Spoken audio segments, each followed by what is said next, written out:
Nos juntamos com parceiros, com colaboradores, analisamos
Hello, welcome and greetings. I am Alexandre Sayad, presenter of the Idade Media, a program here at Canal Futura and researcher at PUC in São Paulo, University in São Paulo. Well, this program has a very brief physical description in sign languages and also simultaneous translation. I'm going to describe myself. I am a man, Caucasian, wearing a blue jacket, sitting on a couch with stripes. Well, every year during the month of April, the Roberto Marinho Foundation and the Strategic Alliance of Partners, we join efforts for relevant causes in the Brazilian educational agenda in 2021. The focus of the mobilization is the concept of connectivity, especially because of the challenges posed by the COVID-19 pandemic to the routines of students, families, and teachers. To reinforce the debate on the offering of educational policies in such a moment today, we have the project that is open. It's called Open Classes. We are starting. It's a series of free meetings here on YouTube from Futura. I'm going to talk to very, very distinguished guests. Firstly, I'd like to introduce Tessa Jones. She has been directing since 1999 the Center for Media Literacy, we can translate as a Center for Media Education in California, in the United States. She also founded the Center for Media Literacy. They develop media education projects with communities. Alliance, especially with the schools. She recently won the NATO Securities Studies Award. It was in Brussels, in Belgium, as a visiting fellow at the American University. As I said, in Brussels, Belgium. Tessa is one of the pioneers in the United States and also in the world to take the issue of media education as a school matter and also with the alliance with the communities. In the Center for Media Literacy, she believes in the power of partnerships between several actors in education to make this term of education relevant in all the societies. Tessa, thank you so much for accepting our invitation. I'm very happy, so beautiful, and thank you so much for accepting this invitation. You can Thank you, describe Alex. yourself. Yes, I'm absolutely thrilled to join you and to help promote this important work that's being done. I I am right now wearing a white blouse that's pleated in front, and I have my hair down long, and I've joked that it's a COVID haircut these days because so many of us haven't been able to go to a hair salon to get our hair done, and I'm one of those people who has been quarantined at home.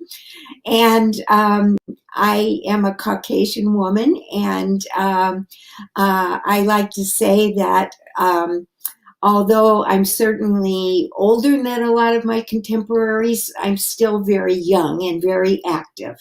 So I am just thrilled to join you today. Thank you.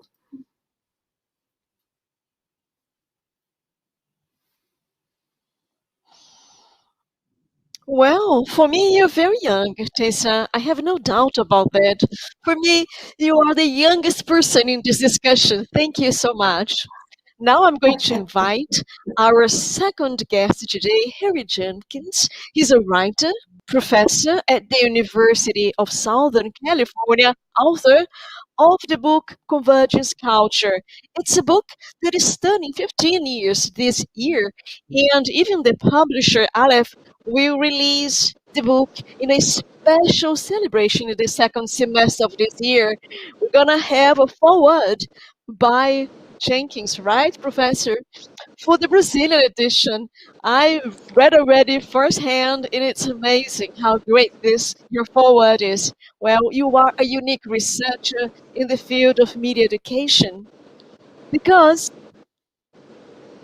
as nobody else. I have very few examples as you in the academic world because you say that you are ACA fun. We're going to discuss what this ACA fun, ACA fun is. You mix culture, education, media in a very, very single manner.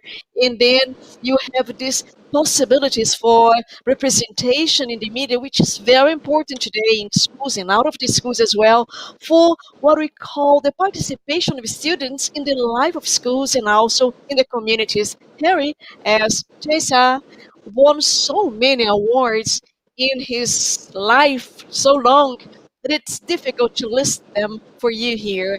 But I'd like to highlight the publication, the so-called white paper. It's a white paper without any branch that I translated as challenges for a participatory culture, which has Jenkins as one of the authors. More than 15 years after, this paper shows the path of conversions, also the encounters of education, bringing opportunities, and also the risks with the technology that might bring. So, this white paper on convergency culture for you is really a hallmark for all that are interested in education. We are very honored to invite you, to have you here with us. Thank you so much and welcome to this event today. Please describe yourself. Well, thank you so much for having me. I have a great love of Brazil. I've been there a number of times now and hope to be back sometime when COVID makes travel more realistic. Uh, I am a Caucasian male. Uh, Elementary school, a group of elementary school kids once created an art project to represent me, and they took a paper plate, drew glasses on it, and taped white yarn hanging off to represent my beard and mustache. So that tends to be the way I think of myself at such moments. I bald head, um, a rounded face, glasses, and a white beard and mustache all make me a bit of a cartoon character. I'm in an almost entirely white space, and I'm wearing a forest green corduroy shirt today.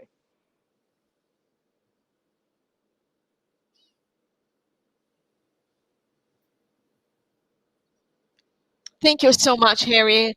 I'm going to invite to get back to Brazil very soon, whenever we can visit. You are welcome to come to Brazil to visit us.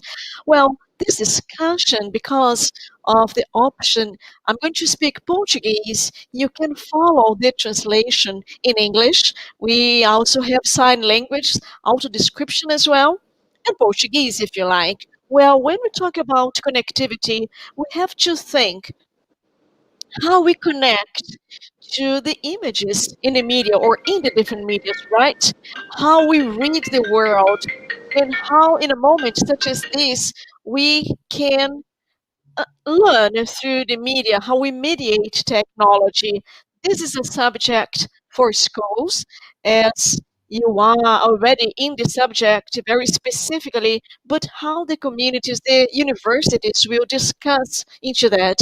But this has many possibilities and risks that we're going to talk today. It's about the risks that we're going to talk, the moment that we live now. This this pandemic also having difficulties for the participation of the students in the school life. Also, the access to the internet, broadband, and also thinking about Brazil in different communities in Brazil, it can be challenging as well. And also how we can strengthen, bring new opportunities to help the students participating in them, to give their voice in the universities. Before we start discussing all these aspects, I'd like to recall that if you prefer to study English, you can do that. And We also have the simultaneous translation, but I'm going to speak Portuguese all the time. You have the description in the link right below the screen where you can find this option, okay? Well, during this chat, you can send your questions that I will try to our guests for you. So thank you very much for your participation. Thank you very much. It's fantastic having you here with us today. So now it's with us, right? You're talking for Brazil that is very, very anxious to hear you guys. I'd like to start right now having questions for both of you. If you can answer these questions, it's going to be very important. They need your vision, your ideas.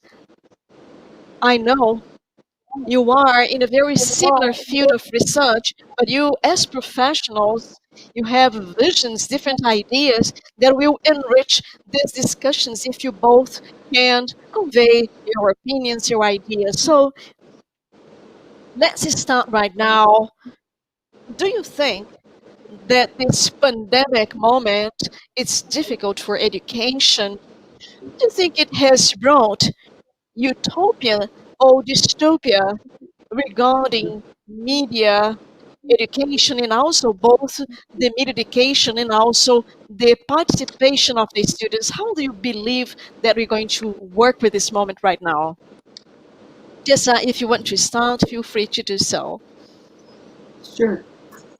Well, I definitely agree that the pandemic has brought a view of media education as dystopia as well as utopia, and so we've seen a lot of experiments. And on the one hand, there's been a lot of hope that perhaps this pandemic and the new use of media would introduce different ways of educating children and adults, and that maybe some of these changes would be permanent changes.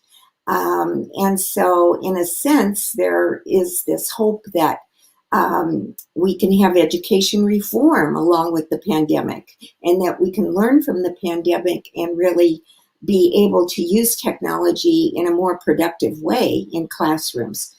And then on the other hand, there's been the disruption to lives. There have been all the difficulties in making connection. There have been the difficulties in teachers not really being prepared to be able to teach online. And so, in a sense, that's created the dystopia and the dissatisfaction with using technology in media in transforming education. And yet, I really believe that the answer lies somewhere in between. We definitely need more efforts to equip schools that don't have broadband. Broadband today is a necessity for learning and really being able to participate in our modern culture. And at the same time, we also need to accommodate mobile learning a lot more and be able to actually teach people on their cell phones. If that's the technology they have, that's the technology we should be using, and making sure that we can reach people ages. So we have many challenges here, but I believe that the pandemic has offered us a true opportunity to see what some of our challenges are and how we can rise to them, and what we can do to really make sure that media education is always incorporated in the classroom and outside the classroom as well. With that assessment, as someone who has been doing work on the civic imagination, we kept hearing from communities around the country and around the world that we needed to hit rock bottom. We needed a crisis or a catastrophe that would enable us to have visions and work together to achieve alternatives. As COVID hit, we launched an atlas of the civic imagination project where we asked people around the world to post their stories of how the future would look back on this moment. And we are still seeking entries to that. And I will say that Brazil shamefully is lagging behind Argentina in terms of the number of submissions we're receiving from your country. So I want to encourage people listening today to submit stories about what you think the future of education might look like. But what we see looking at these stories is people around the world see a little bit of utopia, a little bit of dystopia at the current moment. For education, this has really been through a lot of obstacles that have blocked people from using remote learning technologies effectively in the past.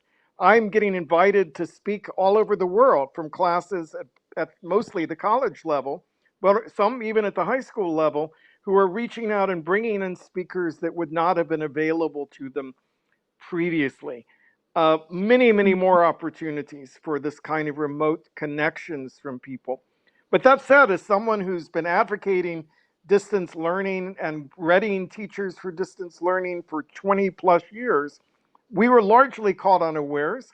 I think there was a kind of band-aid put on the access problems where people imagined that if they fixed access to schools and public libraries, that would be sufficient. And we've discovered in Los Angeles school system that something like a quarter of the students lack home-based internet access. And these are students who've been abandoned from schools essentially for the past year. And I think there's more that needs to be done before we face this challenge in the future, which is why we've seen the potentials, we've seen the risk. Now it's time to come together and achieve something of our utopian hopes for the future of education while addressing the problems this has revealed to us in the stress test that COVID has been for us.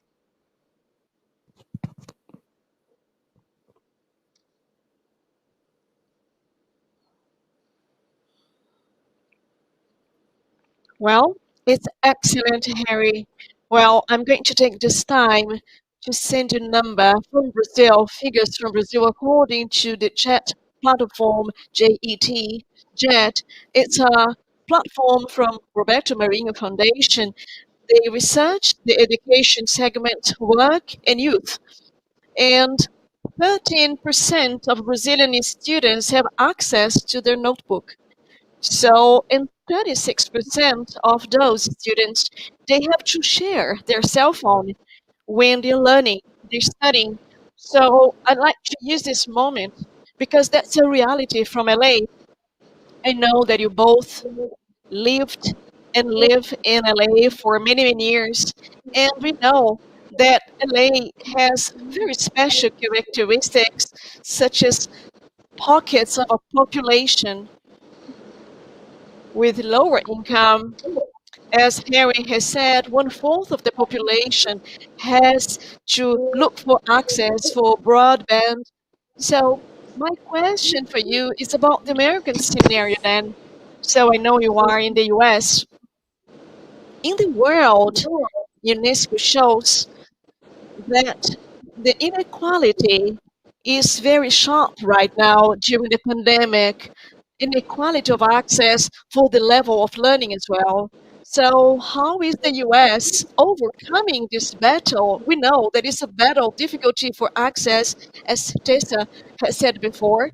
It's so important having access to internet, just as electricity, right? So, in how we can develop ourselves. So the challenge of the quality of education, I know that the US, such a big country, diversity of people. So how do you think that the situation in the United States will be, and also relating to the pandemic, please? Tessa, could you please answer?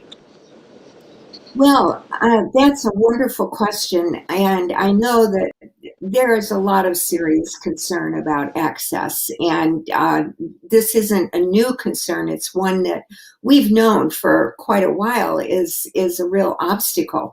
And we have different ways that access is affecting people. So, for example, in rural areas, many times students don't have good internet access.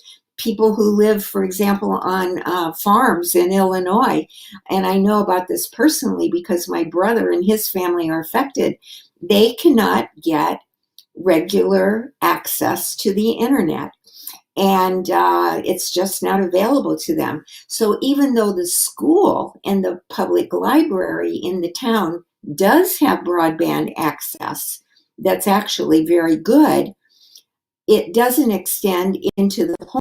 And so what do you do? Pandemic, and you have parents basically assisting children to learn, and where that access to teachers over the internet is just essential. And so suddenly then you have trips to the library, or if it's open during the pandemic, which is a whole nother question. So we have that aspect of it. And then we have the other aspect in urban areas where many families are too poor to really be able to afford high quality internet access. And interestingly, something a lot of people don't know about California is that California does have one of the highest poverty rates in the United States. And so there are many, many people without access to the internet. However, and I suspect that this is true in Brazil and many other countries, many people have cell phones. They do have smartphones. And so they do have access to the internet in that way. Now, that's very difficult, though, to write a paper, for example, on a cell phone. I certainly wouldn't want to have that assignment and feel that I was challenged to do that. And so I think we have to look at a combination of meeting the audience where they are. If we know that access to mobile phones is really high, well, then we need to adjust education to meet those students where they are. And, you know, it's not saying that at the same time we shouldn't be working on better access, but we also need to work on more flexible curricula. And I believe very strongly that media education lends itself extremely well to anywhere, anytime learning. If you know the concepts surrounding media literacy, if you learn a process of inquiry, well, then you are prepared to really access, analyze, evaluate, and even create media messages using smartphones or cell phones. And that is a legitimate way of learning. And so I believe that we need to do a lot more work on how can that learning happen. But again, it's not to say that we should abandon the whole idea of making sure that all students have broadband access.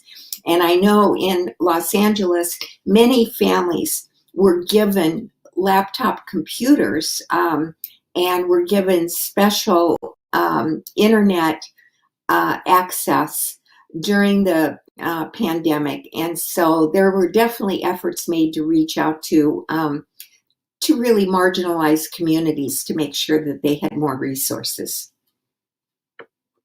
With everything she just said, I would, I particularly stress this notion of flexibility.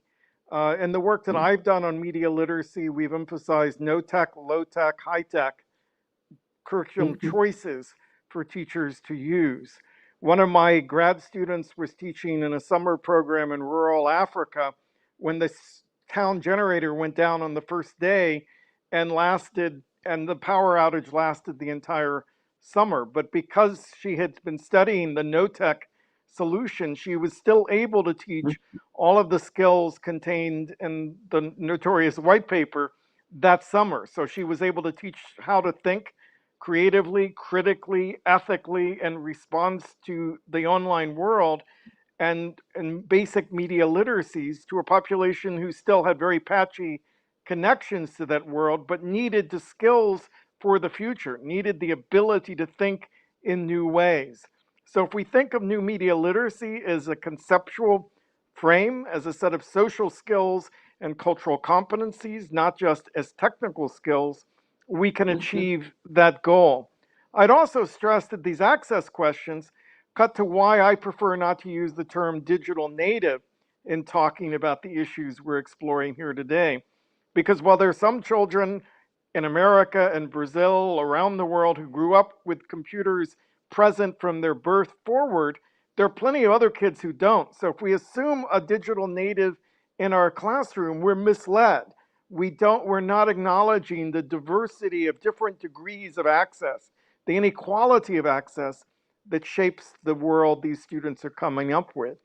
So while I once wrote about participatory culture, I now talk about a more participatory culture because more kids are able to participate than ever before, but we can never lose sight of those young people who are being left behind, who lack access, who lack resources, who lack mentorship, who lack a sense of empowerment or entitlement that allows them to exercise their voice in the online domain. And so we have to keep aware of the no-tech solutions to the kind of curriculum challenges we face in our classes.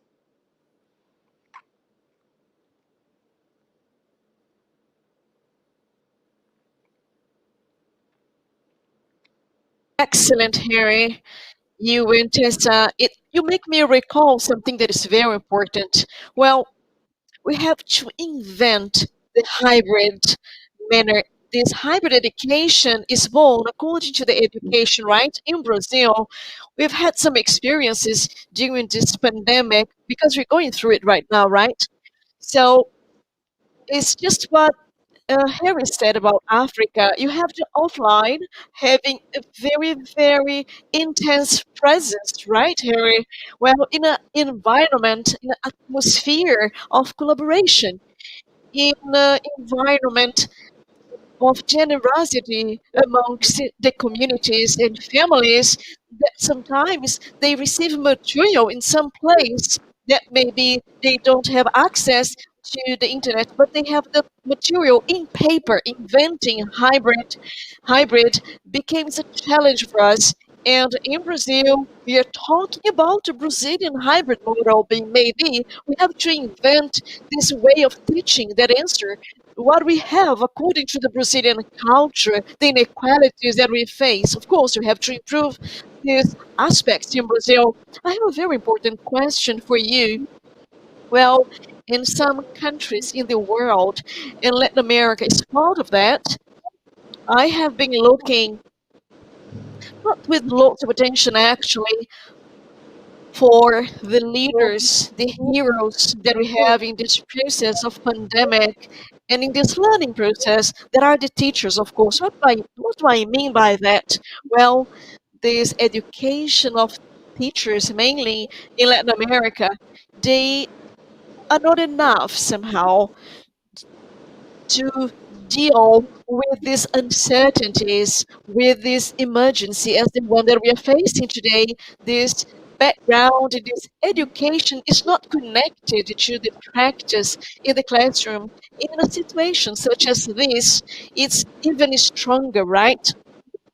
Well, it doesn't happen only in Brazil. I think there is a Latin America characteristic, but in other places of the world, I think there is a disconnection. Countries that developed very quickly in the area of education after, of course, what we call the continued education, well, it became a priority. What do you think in this media education, in the culture, participatory education? What do you think is important to have a different education? What do teachers should do to follow these new trends right now? Well, I believe that teachers need to be prepared differently. And I've observed that a big obstacle for media education is that often there's no training for teachers at the pre-service level at all, and not very much professional development even after the teachers are out in the field, because so often it's not considered a priority, which in this day and age, honestly, still absolutely stumps me on why would it not be a priority. But there's more emphasis placed a lot of times on pushing the buttons with technology than with really developing the mindset to be able to critically analyze media messages and also be able to critically construct media messages as well, because we're all producers, we're all using social media to communicate with each other and to put together videos, to put together podcasts or audio clips. So we have a tremendous access to technology that's very educational, that honestly is not being utilized. And so on the one hand, we have the huge problem of access, especially to traditional curricula taught online. And then on the other hand, we have a tremendous deficit in teaching the skills that are needed for living in today's online culture. And we're not utilizing the tools that we actually do have, which really are often the cell phones and mobile phones. So I feel like there's a big disconnect there between what we could be doing and maybe what we even should be doing, and then what's actually happening. And so teachers then are in a quandary, because where can they get the help they need? Where can they get the training they need? And it's just really not there for them. So yes, I think COVID revealed to us a lack of preparedness on behalf of many educators. And I include myself in that list. I mean, adjusting to Zoom has been challenging for me. I've had to rethink things that I've done in my classroom for 30 years to figure out what was going to work. In doing so, I relied on my awareness of students' context. A good teacher pays attention to the student, where they live, who they are, what their situation is.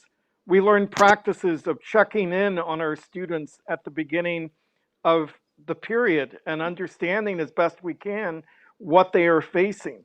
We learned how to invite students to participate in the Zoom environment, and gradually work through how to make materials accessible to those students. So partially, I think it starts with good teaching. I'm a great admirer of Paulo Freire, the Brazilian educator whose philosophy has really influenced a lot of my ideas about participation. And I think he still has a lot to teach us about tapping the experiences of our students and bringing them into whatever mode of teaching we are. I think, yes, it's important to learn how to use games and social media and all of this in our classes, but I think we also need to be ambidextrous, opening up a space for students to share how they learn best with us and drawing that into our classes, creating a space where students teach each other through peer-to-peer systems how to handle the new technology, and draw on the educators to do what educators already know how to do, which is to think critically, to connect curriculum to everyday life, to ask students to tell their stories, and through that process to find their voice. And a lot of that you would find in Freire's many books on participatory learning.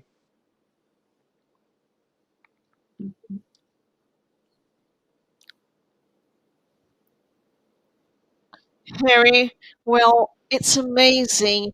You quote Paulo Freire. We are all in love with him. Well, it was a question that I was going to ask at the end. I was going to ask, what is the influence of Paulo Freire? I can never think of somebody else that is not Paulo Freire. You mentioning him, it's so amazing. It's really impressive for us. Well, I'm going to questions for you guys specifically about your work, and then I'm gonna ask Tessa first. But you are free to to ask or to add your remarks, to give your opinion, of course, but I have 2 questions for each one of you, okay? So, but if you want to grab a glass of water, I mean, of course, you can do that right now. I know it's kind of difficult to be here for an hour and a half, but you can go round or add your remarks, okay? Well, we work with UNESCO New Alliance in a global alliance with the media education. Of course, it's a delight to work with you, Tessa. Well, the concepts of media education, I mean, there are many concepts in the world, right? And they come from different places with, subtleties, differences, emphasis, and different points as well. So, adult communication that we can translate as ed communication actually is a new word. We have just designed it. There isn't in the dictionary, but it's a very Latin American word that we are designing this media education ed regarding to advertisement and education. As Harry said, it's a very core point. Well, Tessa, how do you define media education and the importance in the world? I mean, the way that you look into that. I mean, regardless of any different trends, but you're coming from your heart. What do you really think about that? Media education, please. Well, I am very passionate about media education and really have devoted a lot of my life to it because I do feel so strongly about its importance. I believe media education is about ultimately freedom. It's about really freeing our minds. It's about expressing our points of view. It's about participating and about really caring for ourselves and our communities. And I think that it's really fundamental for each person to be able to have the ability to think critically, to be able to express their points of view, to be able to be in a society that encourages each person to be critical and yet at the same time be responsible. And so I think that then adds up to more of a societal change or a societal responsibility. And so you can't have social responsibility unless you have individual responsibility. And you can't have individual responsibility if you don't encourage social responsibility. So they really work together. And there are many ways of looking at media education, but yet there really is a development, I would say, of some consensus about it being about critical thinking, about media production being an important part of it. Certainly, Paulo Freire's work has always been fundamental and a part of our work at the Center for Media Literacy. We have a framework that we call the empowerment spiral of awareness, analysis, reflection, and action. And that framework definitely reflects Paulo Freire's work. And so I believe that work has been influential all over the world and has really taken root with people who are looking to encourage the kind of education that allows for free societies.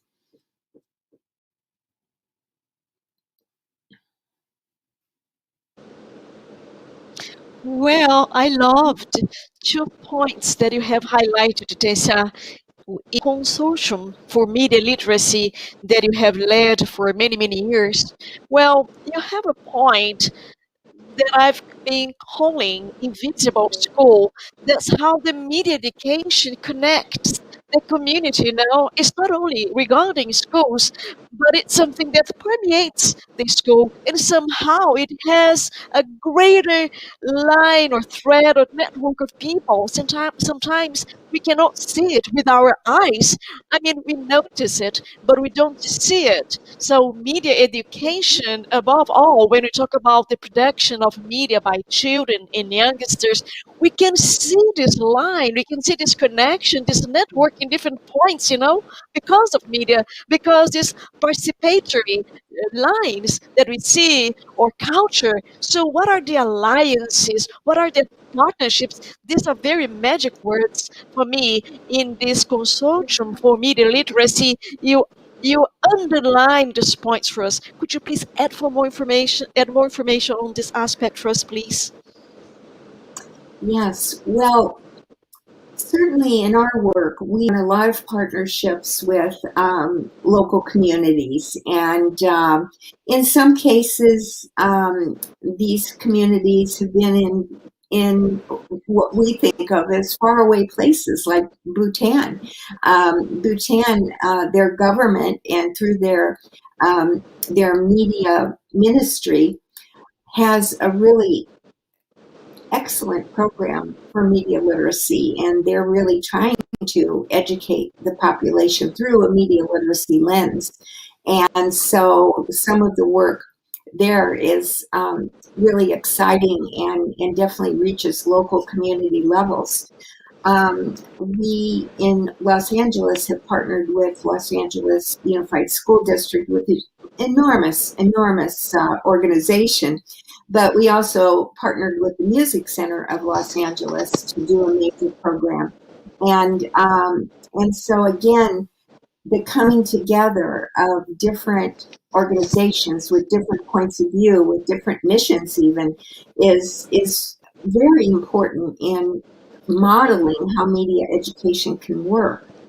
So now we also see some national and some international organizations arising and really thriving. And Alex had mentioned earlier about UNESCO, and UNESCO has supported media literacy education and also information literacy since the late 1940s. And so it's remarkable when you look at the history there, is that they had the foresight many years ago to see how important media education would be to the entire world. And so we definitely have that as a very strong organization. There's another organization called Global Kids Online, which was started by Sonia Livingstone, who is a professor at the London School of Economics. And this organization has done surveys around media education throughout the world. And right now, in fact, Henry is part of this group. We're working on a media literacy module so that we can make that part of the Global Kids Online work. And so it's a very exciting time to be involved in media and information literacy, because at long last, even organizations like NATO has recognized media literacy as a strategic defense priority. And so we have now some mental organizations looking at media literacy and its role in society. The EU has also seen media literacy as a strategic defense priority. And the United States State Department has done a lot of work around media literacy education all over the world. So a great time to get involved, and very exciting and promising developments.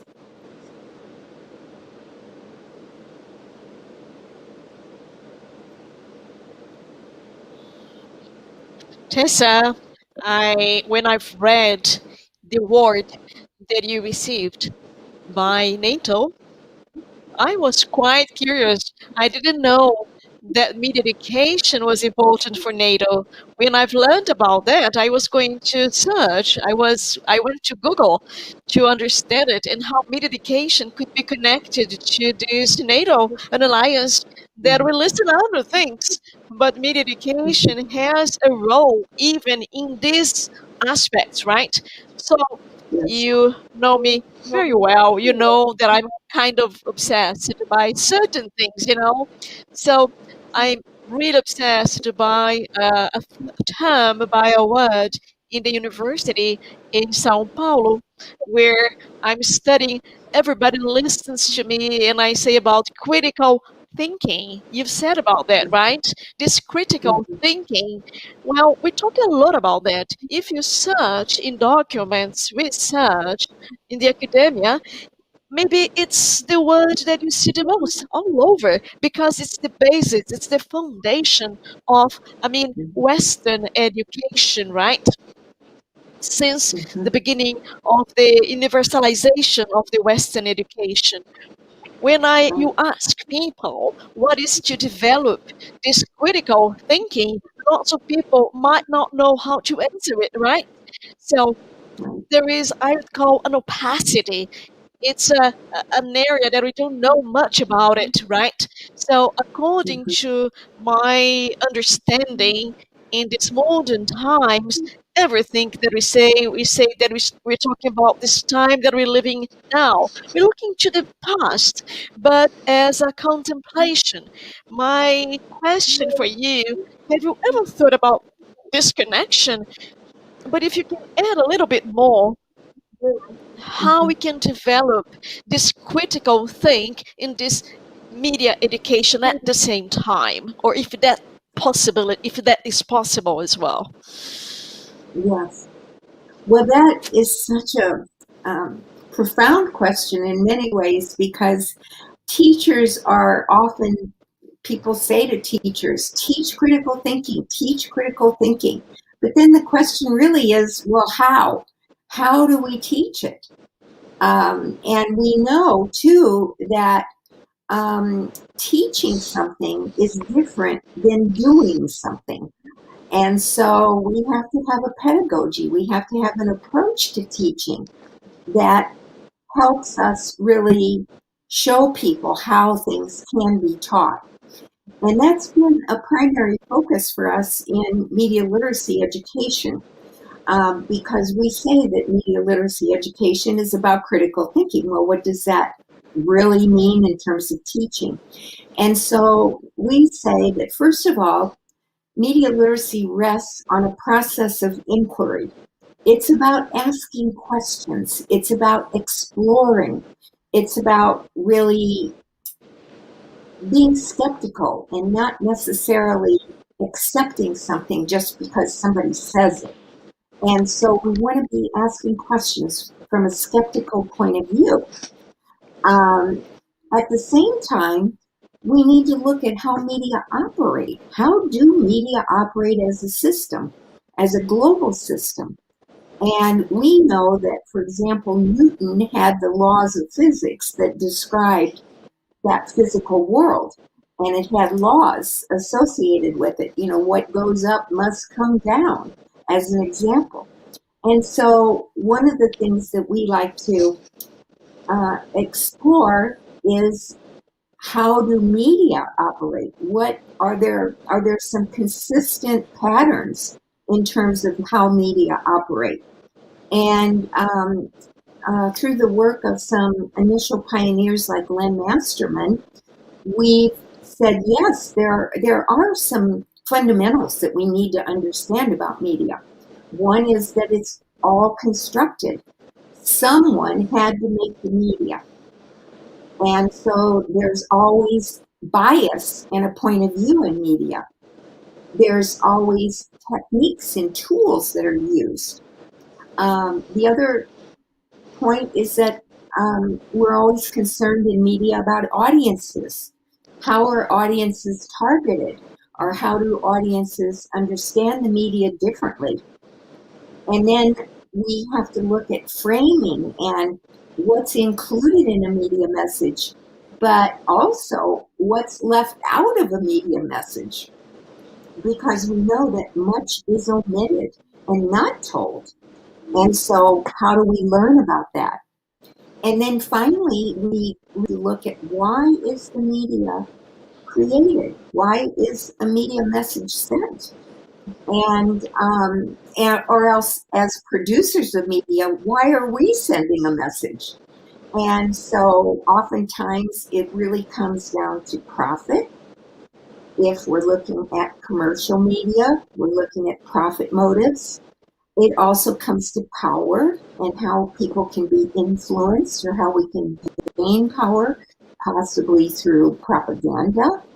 And so we really need to understand the motivations behind the creation of media. And all of these kinds of questions that we have then help us learn how to think critically. Because in asking these questions, we're really looking behind the message itself. We're not just looking at the content of the message, we're looking at the context around the message and how the message was actually created, why it was created, who created it, all of those kinds of questions that help us to really think more critically about any media message. So those are all very important ideas. And once we learn those ideas and we learn to start asking those questions, well, then we have a good foundation for really extending ourselves and then looking at a lot of the cultural aspects surrounding media, and at the new media and the influence of the technology on us. So I think there's been some fantastic work that's been done on, what are these fundamentals that need to be taught? And then just as fundamental, how can we build on this knowledge and look at the new media literacies that Henry's written about? And I see them as totally compatible, totally supporting each other in a really deep way. So it's been very exciting to be part of this movement to really help bring media literacy to more and more people throughout the world.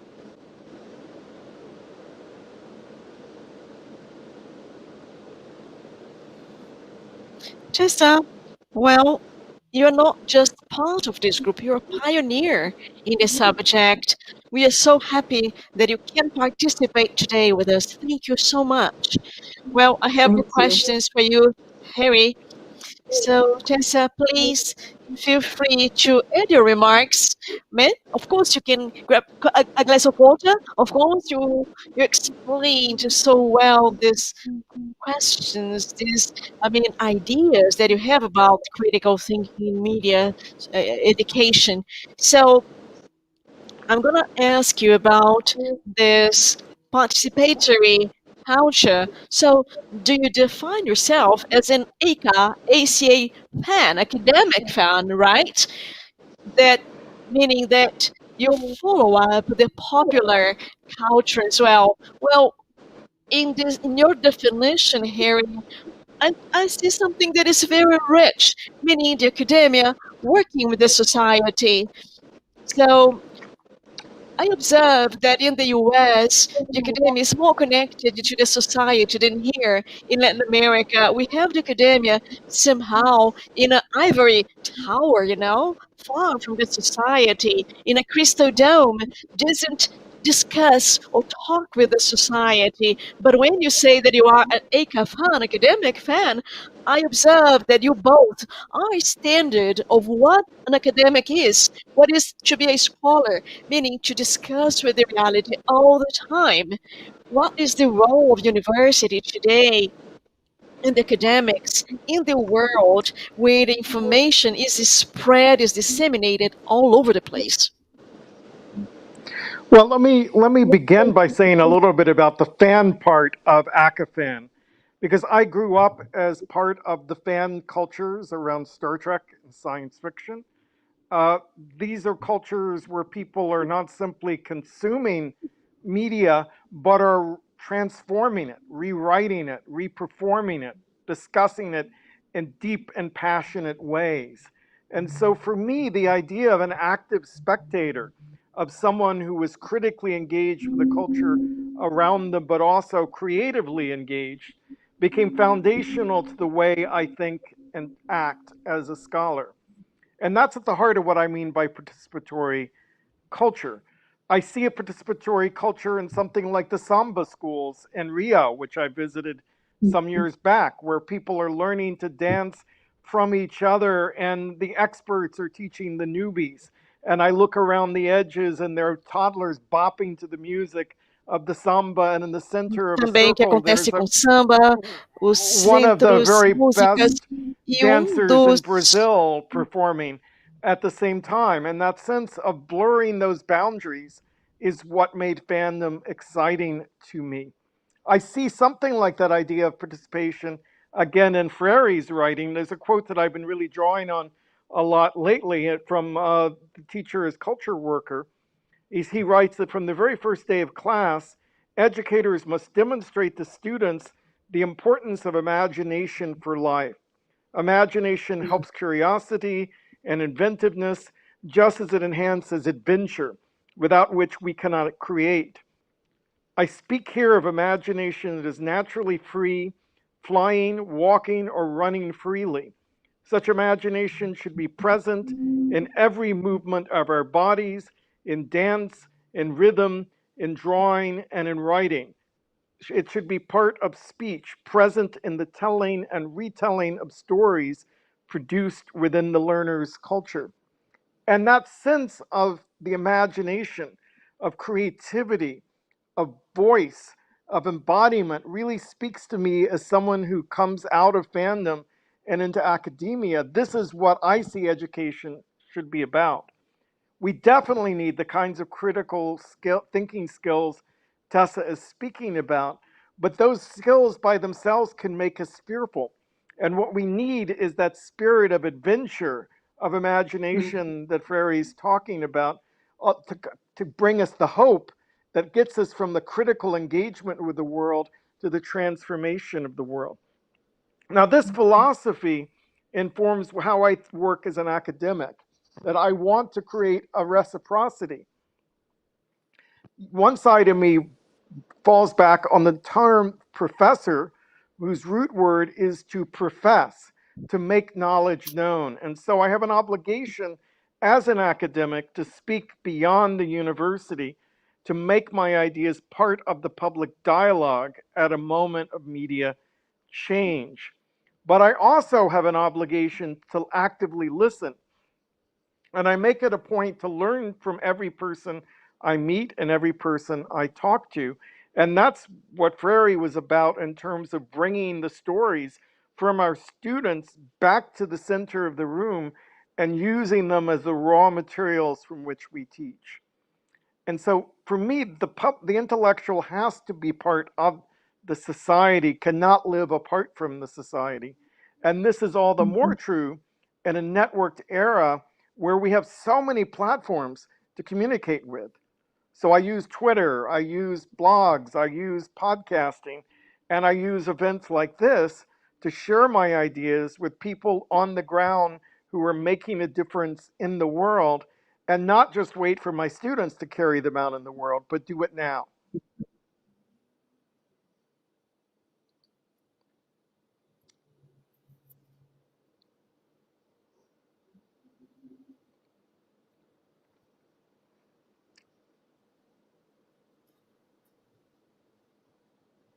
Between high culture Okay. and low culture. Can you hear me? Yes, I Now, hear you now. Between high culture and low culture. Exactly. And here in Rio, for instance, we have a samba culture, as you said, but we have a culture of funk, a Brazilian funk that mixtures root funk, which is American, with Brazilian issues that start to rise in the slums here in Brazil. And the thing of low culture is something that is doesn't get to the schools yet, because oftentimes there is a layer, an intellectual layer that separate the cultural levels as if they were separated in a social economical way. And your work, Henry, is pioneer in encompassing the popular culture, the pop culture, inside the walls of the school and turn it into a very important element in the participation in life.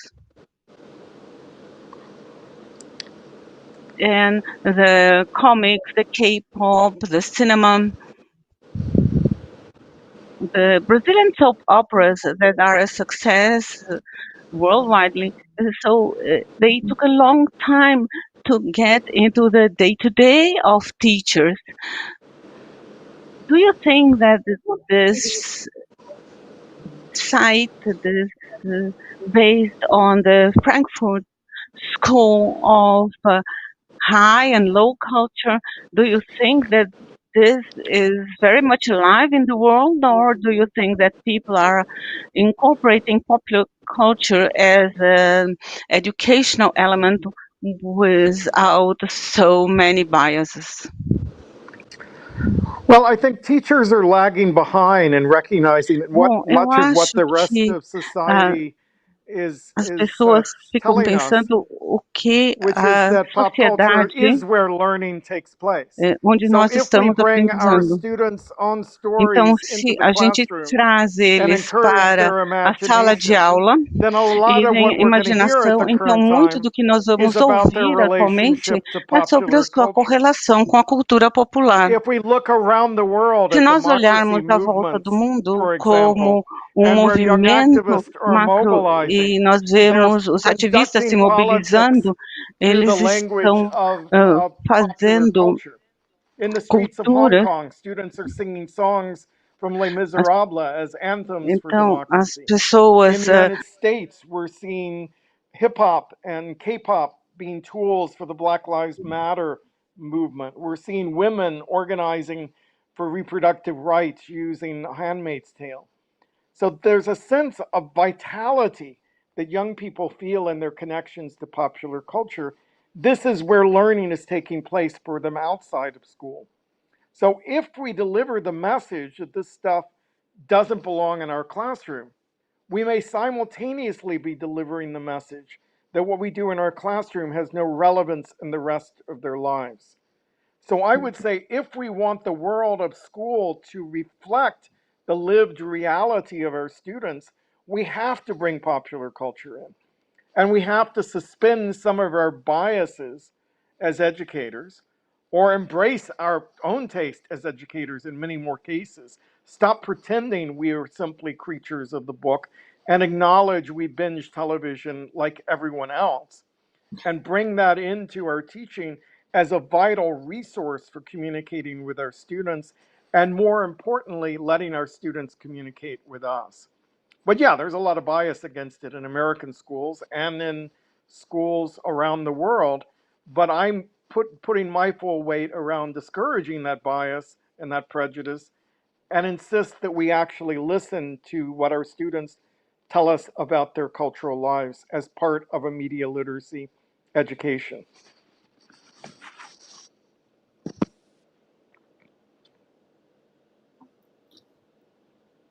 You know, I was, oh, sorry.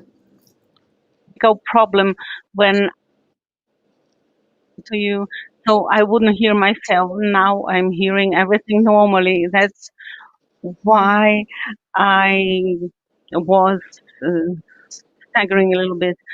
I would like to tell the public that Henry Jenkins has white papers and they are available.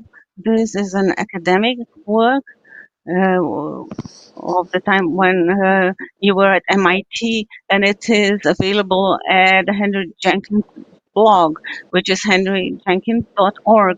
And there is something even more interesting to read, which is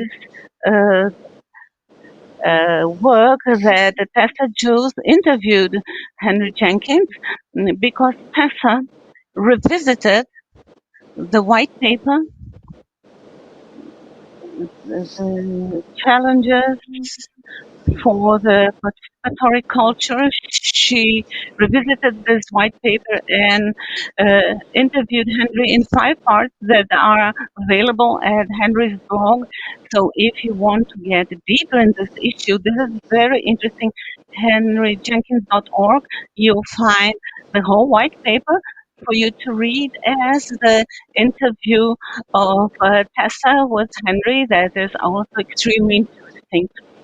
Speaking about white paper and connection culture, convergence culture, that are your words, that the white paper is more extensive, but conversion culture is having its 15th anniversary. I would like to ask the following. At that time, you brought fantastic things to illuminate our way as the concept as trans media. But the social networks 15 years ago didn't have the role that they have today. And the education also were very much surprised, because everyone is in social media, and the use of the social media is quite controversial in education. Once again, the story of the glass being half full or half empty. So, Henry, do you think that social media are living the moment of a top moment, and what is their potential in education, their educational potential that goes through the culture, as you say?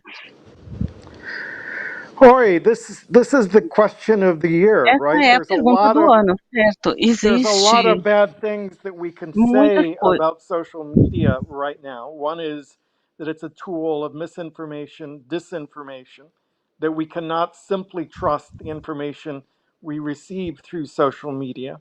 And part of media literacy today is about accountability for our role in that process, that we need to be accountable for the quality of information we put into circulation, be accountable for the social effects of posts we not only write, but also those that we forward, and ensuring their accuracy and also their potential damage to other people. So above all, do no harm. And I think teachers have an obligation to bring social media into the classroom in that level, in that way, to talk critically about how it works and what can be done with it, but not in a fearful way or a dismissive way. Because I think one of the things we're seeing, for example, in the Black Lives Matter movement has been the recognition of systemic structural racism, not the racism of Klansmen and Confederate generals, but the racism that comes from patterns that are repeated unthinkingly across the country. Without Twitter and without the Black Lives Matter hashtag, we would not many of these stories of police violence on black citizens would be only understood as a local news story. But once we had that hashtag, people began sharing these stories on a national basis, and patterns have emerged. And it's enabled people to recognize the continuing role of racism in American society. And so that is a power that we as citizens should not give up because we're afraid that it is going to be misused.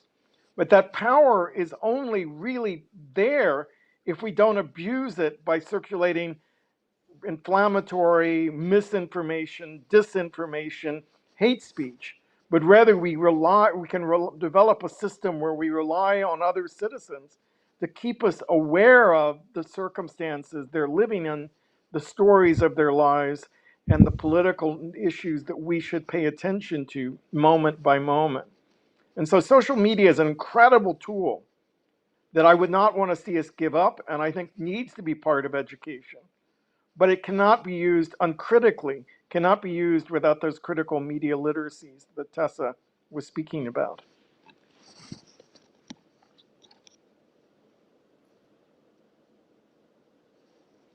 Henry, before we go to, and Tessa too, before we go to the Q&A session from the public, I would like to ask a last question to Henry that has to do with artificial intelligence and its ethical impact here in Brazil.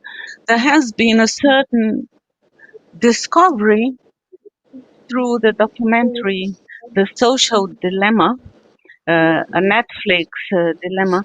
It was much seen in Brazil,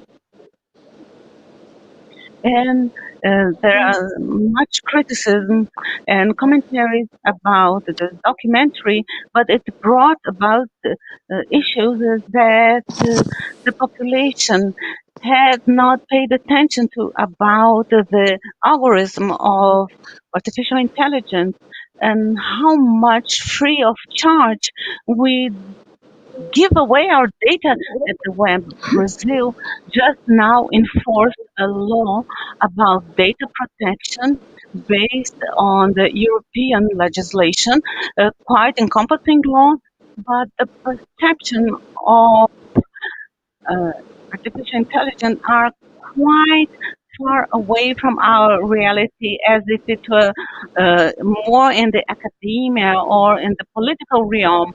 I would like to ask you if you already feel some impact in education, moreover, related about the privacy of students, the sensible data of the students.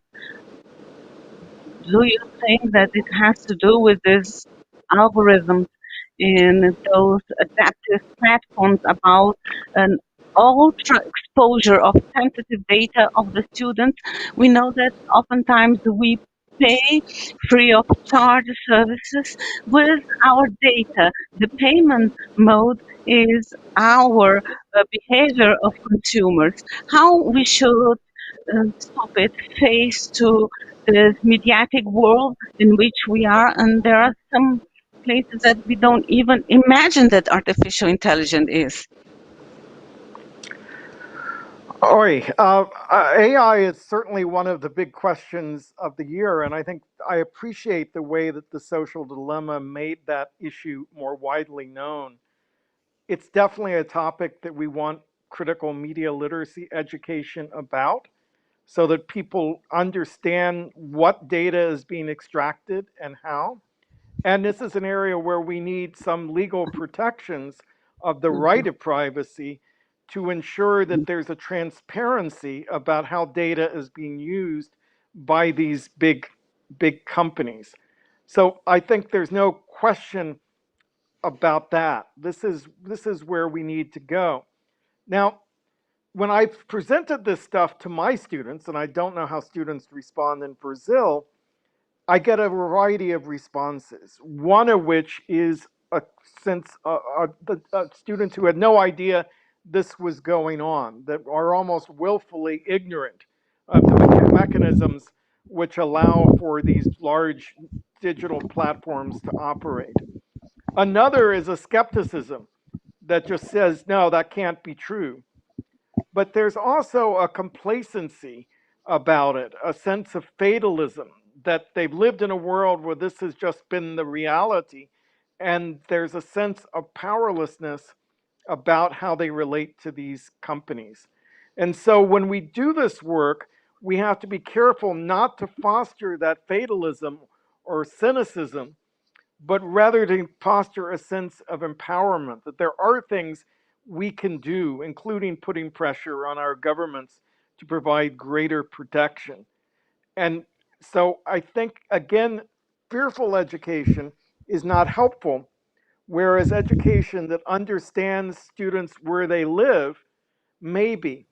And it has to get beyond the adult sense that students don't have an appropriate sense of privacy, because often the students we accuse of not having an appropriate sense of privacy are recognize what other movements in the past have been, that privacy may be a loss of power, that publicity is a source of control over their lives, and that just as GLBT people found coming out of the closet really an important part of their politics, young people seizing control of their data, sharing their lives online, connecting with other people in a network can be a really powerful thing, but they have to understand the context in which that communication is taking place.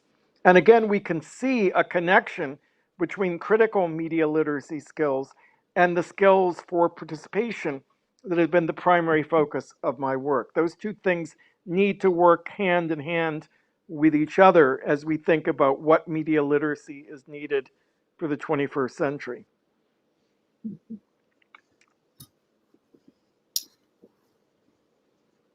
I really agree with everything that Henry said.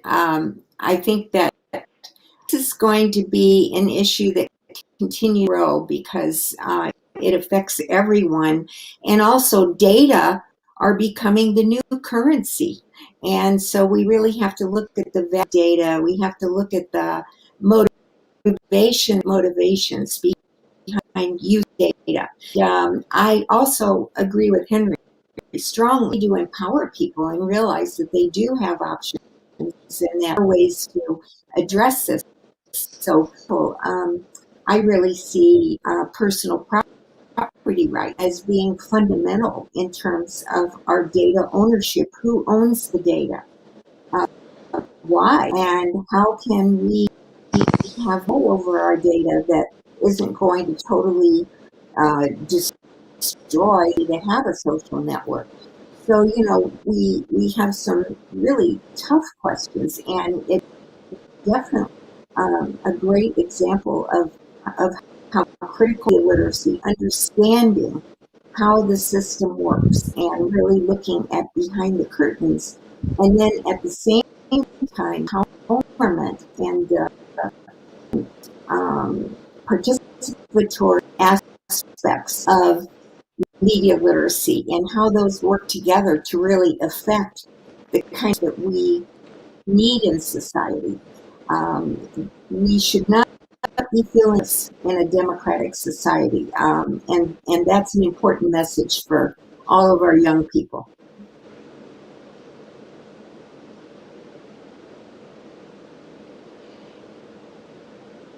Excellent.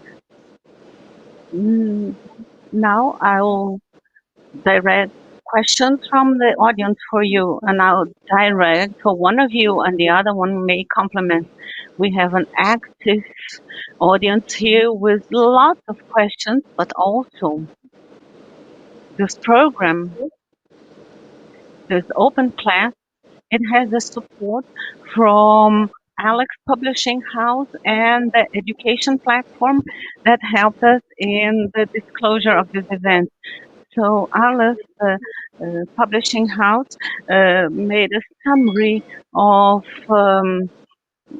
Henry, and I'll send a question to Henry sent by someone, a girl who reads the Convergence Culture. Her name is Renata Lea. So this was done from the publishing house to you. Could you please quickly tell us one transmedia project where the narrative goes through platform? A transmedia project is something that caught my attention. Well, first of all, great question, Renata, and good to hear from you. For everyone listening, transmedia simply means across media. So a transmedia project would be any project that plays out across more than one media platform. And we are surrounded by transmedia. We live our lives in a transmedia world. In the book I wrote about The Matrix, today I might well talk about the Marvel Cinematic Universe as an example of a transmedia project which starts in comics, stretches across now 30 plus films that are interconnected with each other. Those characters are now being further developed. Secondary characters are being further developed via streaming television at the present time, and and those connections that emerge there will feed back into the system. The public can play games and personify those characters, but we're seeing those Marvel characters be used by the public in a more bottom-up grassroots way through cosplay at fan conventions and at protest marches. We've seen the use of superhero metaphors to talk about emergency workers and masks during the pandemic. And there are plenty of ways those superhero characters can feed back into education, news, documentary. The New York Times just did a big project on the history of the black superhero, opening up the ways that the black superhero could be used to teach history and the history of the civil rights movement in particular. So transmedia and education is really powerful. I like to say that just as Obi-Wan Kenobi is a transmedia character, so is Obama, so is Biden, so is Trump. All of them told their stories across multiple media. And our research skills require us to trace information across multiple media channels in search of answers.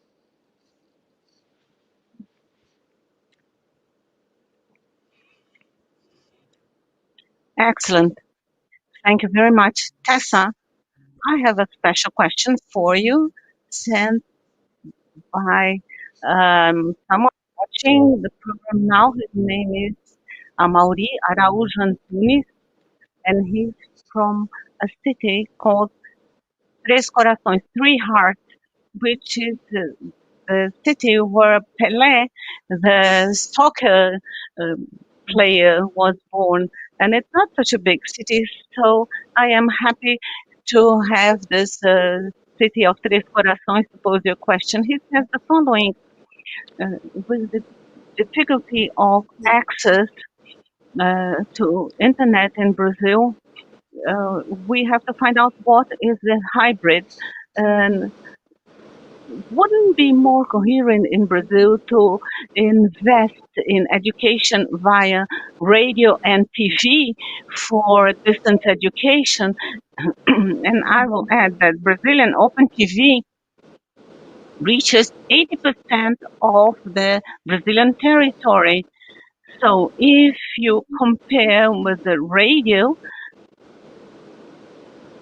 with that data of internet access, open TV and radio have a bigger approach to people.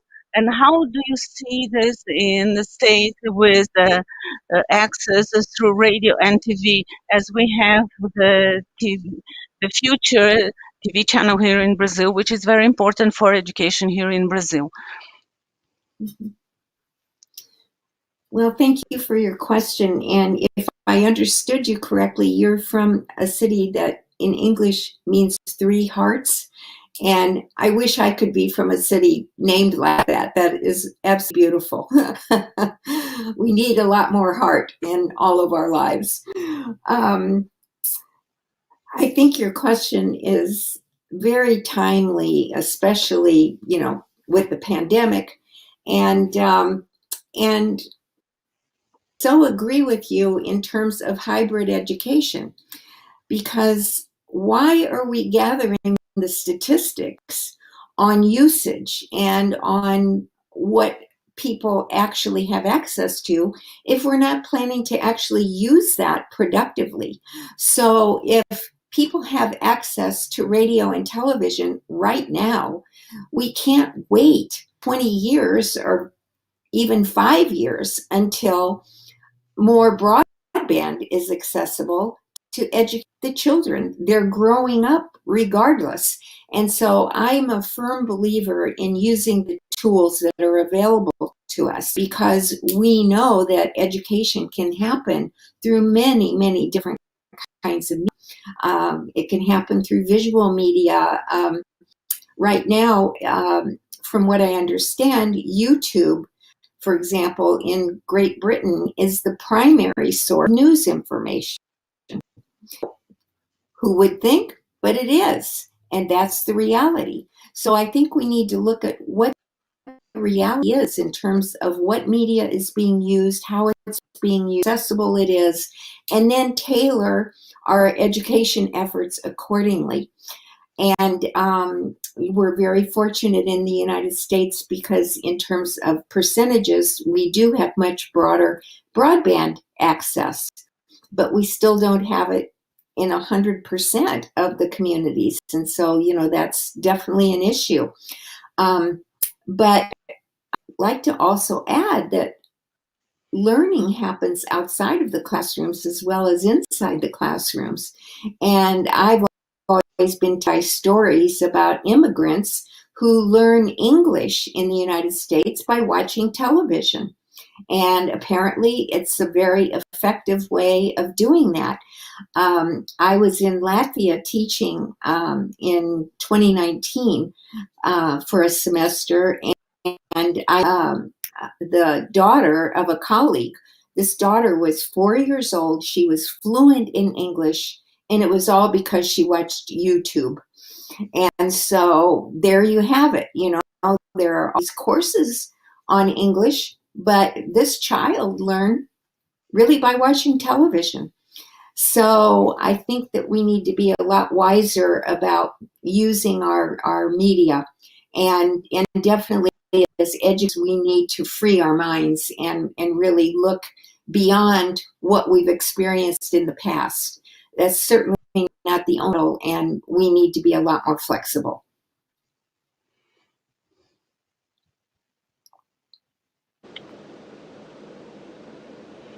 Excellent. Henry, a question for you from Igor Ribeiro, and he's watching us right now. Igor, I'll translate your question because I can only speak Portuguese here, so I'll translate it here. He says that he has access to something which is called a transmedia literacy or transmediatic education. What do you think about it? He says that in this looking into mediatic education, you look not only the content of transmedia, but the content of the narrative. I, Alexander, didn't know this transmedia literacy. Could you please say something about it? Well, transmedia literacy is one of the skills that I talked about in the white paper 15 years ago, which came out at the same time, more or less, as Convergence Culture, my book, which introduces the concept of transmedia I was talking about earlier. So we could see transmedia literacy as, first of all, literacy would refer to being able to both read and write. So for me, transmedia literacy is the capacity to process information and stories across multiple media platforms, to both read and comprehend the stories that are already out there, but also have the skills to produce and share media yourself. And through what we use the term in my civic imagination research, by any media necessary. That is, whatever media we have access to, we need the ability to think across it and to use its affordances most effectively. So one can imagine this does not require access to mass media and big Hollywood budgets. It could be at a street level. It could be something that uses street art or sand sculpture, which I love in the beaches of Rio when I've been there, or music and dance. To some degree, Carnival is a transmedia experience as it's played out in Rio because it involves a variety of different modes of expression unfolding at the same time. So transmedia literacy is simply that recognition that we live in a world where ideas, relationships, stories, sounds, images come to us through every available media platform. And we have to sort out the relations between them to make sense of what's going on in the world around us. And so I see transmedia literacy as a really important skill at the current moment when we think about what new media literacy is all about.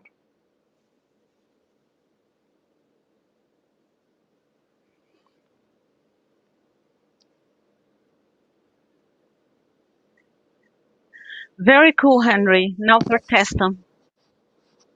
Maria Cristina Lima is watching us, and she asks, in your experience, do you have any hint or information to give us about how to get out of this closed school curriculum and explore more the mediatic culture and teaching, and how to make this bridge in practice using your experience in partnerships between communities and school?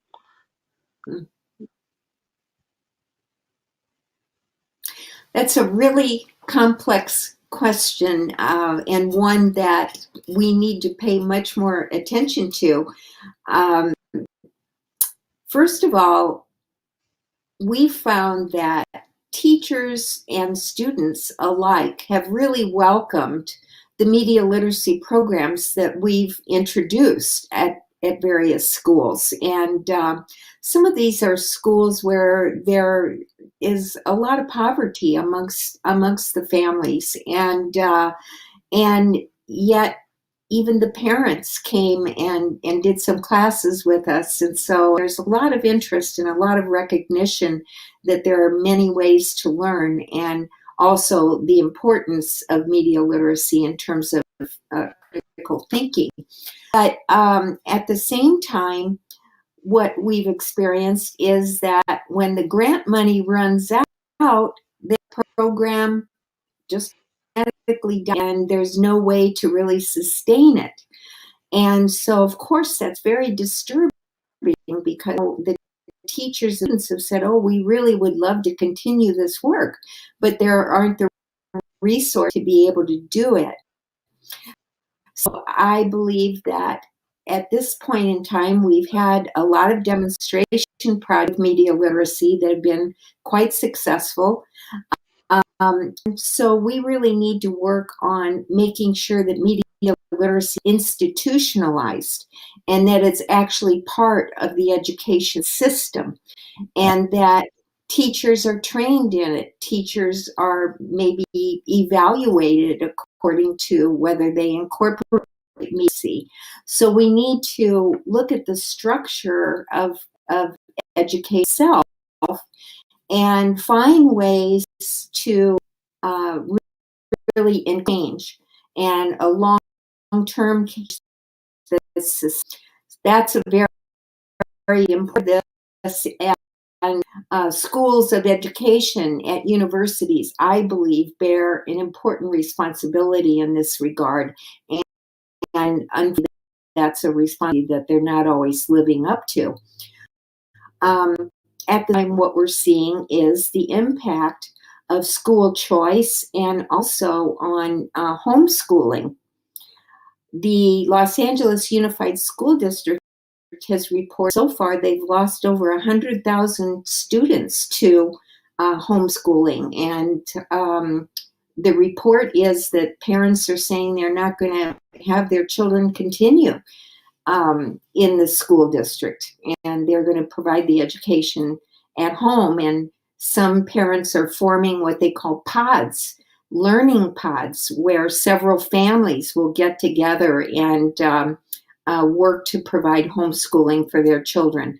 So there are parents that are really taking action and saying, gee, I'm not seeing that my child is getting what they need in the public school system. And so, we're going to take a different path. And I believe that the education system in general is taking notice of that. And they really have to, because their own funding is dependent on the number of students who participate in the system. So it's a very tough climb. It's a huge challenge, and one that we've been working on for many years. And I believe that as we see the continued pressure from parents on school districts and on education systems, that's really the key to change.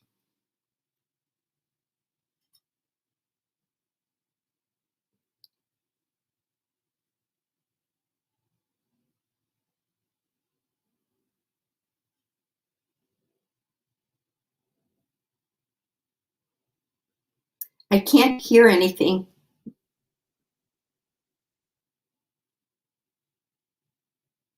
Becomes fundamental.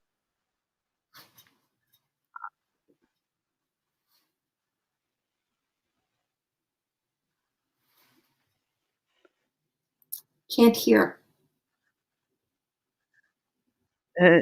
It was one of the best afternoons of my life.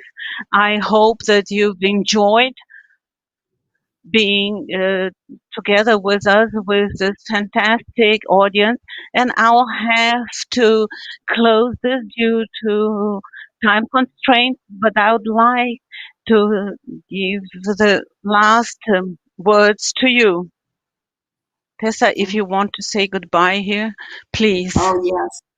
Well, it's always difficult to say goodbye when we've had such a great discussion, and I just really appreciate the invitation to participate, and I'm really delighted that we were able to hear from the audience and get some questions. That was a really wonderful part of the program for me. So I'm very grateful to have this time with all of you, and appreciate your interest and your sharing, and also I'm sure all the hard work that you're doing out there every day.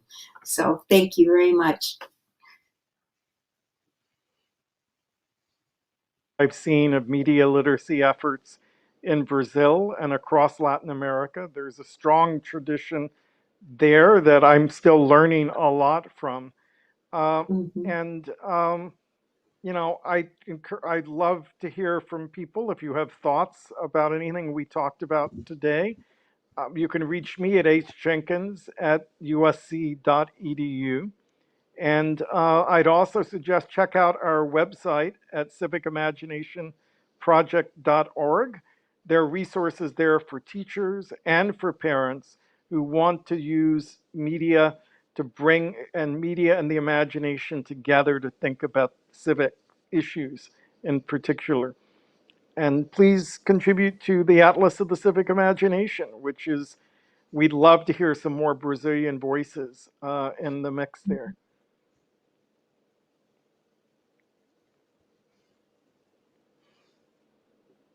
If you knew how happy I am of being with you, this has been one of the best afternoons of my life. I thank you so much for accepting this adventure, this open talk that we usually do. We open for everyone. And besides Imagination Project of Henry, I have to emphasize henryjenkins.org to emphasize his work. And I would like to thank you, the internaut who participated, who sent questions. I think that you made a difference today in this open class. And this has been done all for you today, which is the International Day of Education according to UNESCO.